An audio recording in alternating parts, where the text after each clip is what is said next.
Welcome, in front of me is REALME P3 Lite, and in this video I will show you what to do if your smartphone isn't seeing your SIM card.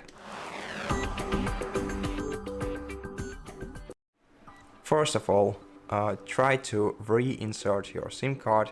To do that, check the left edge of your smartphone, grab a pin like this one, and try to carefully push it inside this tiny hole next to your SIM card slot,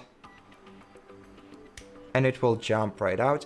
At this point, remove the pin, then try to carefully remove the slot itself, and once you do that, check if your SIM card is inserted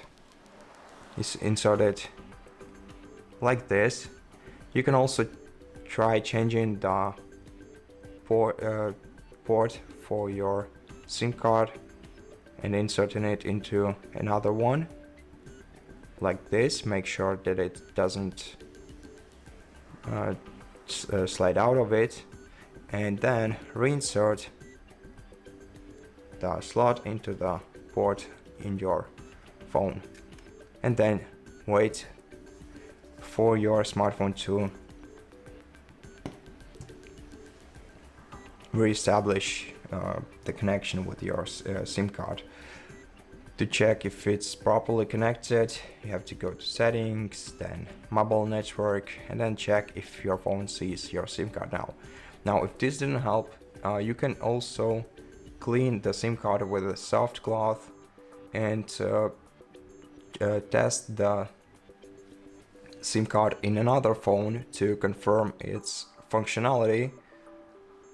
And if it's functional in another phone, then on your REALME, in settings, scroll down to system and update, open this menu, check for software updates. In order to check for software updates, you have to be connected to the Wi-Fi.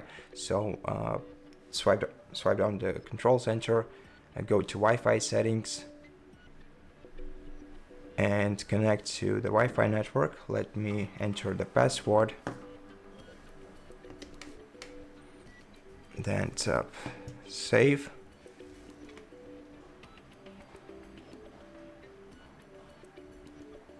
Okay, and then let's go back to system and update settings, software update, and check if your software is up to date. And if it's not, of course, download and install the latest version of your software. And if it still doesn't resolve your problem, then tap reset phone in the system and update menu. Select reset network and Bluetooth settings, reset, and then just wait for your device to check for your SIM card once again. And at this point, your problem should be resolved. And if it was, then thank you so much for watching this video. If it helped you, please consider subscribing to our channel, leave us a like and a comment below, and I'll see you in the next one.